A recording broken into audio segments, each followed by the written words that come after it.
सुशक्तिमान पिता धन्यवाद करते हैं आज के सुंदर बाइबल अध्ययन के लिए। खुदावन हरी को बड़ी बरकत दे, आशीष कर पिता यीशु नाम से मांगते हैं, आमीन। हम पढ़ेंगे 14 अध्याय 2 शमूएल। योआब की युक्ति और अबशालोम की वापसी। सरूया का पुत्र योआब ताड़ गया कि राजा का मन अबशालोम की ओर लगा है, इसलिए योआब ने तकोआ नगर में दूत भेजकर वहाँ से एक बुद्धिमान स्त्री को बुलवाया और उससे कहा, शोक करने वाली बन, अर्थात शोक का पहरावा पहन, तेल ना लगा, परंतु ऐसी स्त्री बन जो बहुत दिन से मृतक के लिए विलाप करती रही हो। तब राजा के पास जाकर ऐसी ऐसी बातें कहना। और योआब ने उसको जो कुछ कहना था सिखा दिया। तब तकोआ को वह स्त्री राजा के पास गई, तब मुँह के बल भूमि पर गिरकर दंडवत करने लगी। राजा की दुहाई। राजा ने उससे कहा, तुझे क्या चाहिए? उसने कहा, सचमुच मेरा पति मर गया है, मैं विधवा हो गई और तेरी दासी के 2 बेटे थे और उन दोनों ने मैदान में मारपीट की और उनको छुड़ाने वाला कोई ना था, इसलिए एक ने दूसरे को ऐसा मारा कि वह मर गया। अब सुन, सारे कुल के लोग तेरी दासी के विरुद्ध उठकर ये कहते हैं, जिसने अपने भाई को घात किया उसको हमें सौंप दे कि उसके मारे हुए भाई के प्राण के बदले वे उनको प्राण दंड दें, और इस तरह से वे वारिस को भी नष्ट करेंगे। इस तरह से वे मेरे अंगारे को जो बच गया है बुझाएंगे और मेरे पति का नाम और संतान धरती पर से मिटा डालेंगे। राजा ने स्त्री से कहा, अपने घर जा और मैं तेरे विषय में आज्ञा दूंगा। तब तकोआ की उस स्त्री ने राजा से कहा, हे मेरे प्रभु, हे राजा, दोष मुझी को और मेरे पति के घराने को ही लगे और राजा अपनी गद्दी समेत निर्दोष ठहरे। राजा ने कहा, जो कोई तुझसे कुछ बोले उसको मेरे पास ला, तब वह फिर तुझे छूने ना पाएगा। उसने कहा, राजा अपने परमेश्वर यहोवा को स्मरण करे कि खून का पलटा लेने वाला और नाश करने ना पाए और मेरे बेटे का नाश ना होने पाए। उसने कहा, यहोवा के जीवन की शपथ, तेरे बेटे का एक भी बाल भूमि पर गिरने ना पाएगा। तब स्त्री बोली, तेरी दासी अपने प्रभु राजा से एक बात कहने पाए। उसने कहा, कहे जा। स्त्री कहने लगी, फिर तूने परमेश्वर की प्रजा की हानि के लिए ऐसी ही युक्ति क्यों की है? राजा ने जो ये वचन कहा है, इससे वह दोषी सा ठहरता है, क्योंकि राजा अपने निकाले हुए को लौटा नहीं लाता। हमको तो मरना ही है, हम भूमि पर गिरे हुए जल के समान ठहरेंगे, जो फिर उठाया नहीं जाता।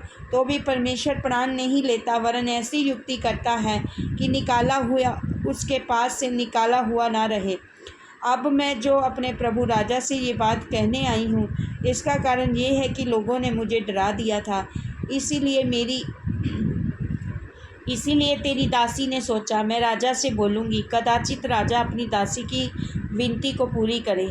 निसंदेह राजा सुनकर अवश्य अपनी दासी को उस समय उस मनुष्य के हाथ से बचाएगा जो मुझे और मेरे दोनों बेटों को परमेश्वर के भाग में से नष्ट करना चाहता है। अतः तेरी दासी ने सोचा, मेरे प्रभु राजा के वचन से शांति मिले, क्योंकि मेरा प्रभु राजा परमेश्वर से किसी दूत से समान भले बुरे का भेद कर सकता है, इसलिए तेरा परमेश्वर यहोवा तेरे संग रहे। राजा ने उत्तर देकर उस स्त्री से कहा, जो बात मैं तुझसे पूछता हूँ उसे मुझसे ना छिपा। स्त्री ने कहा, मेरा प्रभु राजा कहे जाए। राजा ने पूछा, इस बात में क्या योआब तेरा संगी है? स्त्री ने उत्तर देकर कहा, हे मेरे प्रभु, हे राजा, तेरे प्राण की शपथ, जो कुछ मेरे प्रभु राजा ने कहा है उससे कोई ना दाहिनी ओर मुड़ सकता है ना बाईं ओर। तेरे दास योआब ही ने मुझे आज्ञा दी और ये सब बातें उसी ने तेरी दासी को सिखाई हैं। तेरे दास योआब ने ये काम इसलिए किया कि बात का रंग बदले, और मेरा प्रभु परमेश्वर के एक दूत के तुल्य बुद्धिमान है, यहाँ तक कि धरती पर जो कुछ होता है उन सब को वह जानता है। तब राजा ने योआब से कहा, सुन, मैंने ये बात सुनी है, तू जाकर उस जवान अबशालोम को लौटा ला। योआब ने भूमि पर मुँह के बल गिरकर दंडवत कर राजा को आशीर्वाद दिया। और योआब कहने लगा, हे मेरे प्रभु, हे राजा, आज तेरा दास जान गया कि मुझ पर तेरे अनुग्रह की दृष्टि है, क्योंकि राजा ने अपने दास की विनती सुनी है। अतः योआब उठकर गशूर को गया और अबशालोम को यरूशलेम ले आया। और राजा ने कहा वे अपने घर जाकर रहे और मेरा दर्शन ना पाए। तब अबशालोम अपने घर चला गया और राजा का दर्शन ना पाया। अबशालोम को दाऊद का दर्शन मिलना। समस्त इस्राएल में सुंदरता के कारण बहुत प्रशंसा योग्य अबशालोम के तुल्य कोई ना था, वरन उसमें नख से सीख तक कुछ दोष ना था। वह वर्ष के अंत में अपना सिर मुड़वाता था और उसके बाल उसको भारी जान पड़ते थे, इस कारण वह उसे मुड़ाता था। और जब जब वह उसे मुंडाता था तब तब अपने सिर के बाल तोल कर राजा के तोल के अनुसार 200 शेकेल भर पाता था। अबशालोम के 3 बेटे और तमार नामक एक बेटी उत्पन्न हुई थी और वह रूपवती स्त्री थी। अतः अबशालोम राजा का दर्शन बिना पाए यरूशलेम में 2 वर्ष रहा। तब अबशालोम ने योआब को बुलवा भेजा कि उसे राजा के पास भेजे, परंतु योआब ने उसके पास आने से इनकार किया। उसने उसे दूसरी बार बुलवा भेजा, परंतु तब भी उसने आने से इनकार किया। तब उसने अपने सेवकों से कहा, सुनो, योआब का एक खेत मेरी भूमि के निकट है, उसमें उसका जो खड़ा है, और तुम जाकर उसमें आग लगाओ। इसलिए अबशालोम ने सेवकों से उस खेत में आग लगा दी।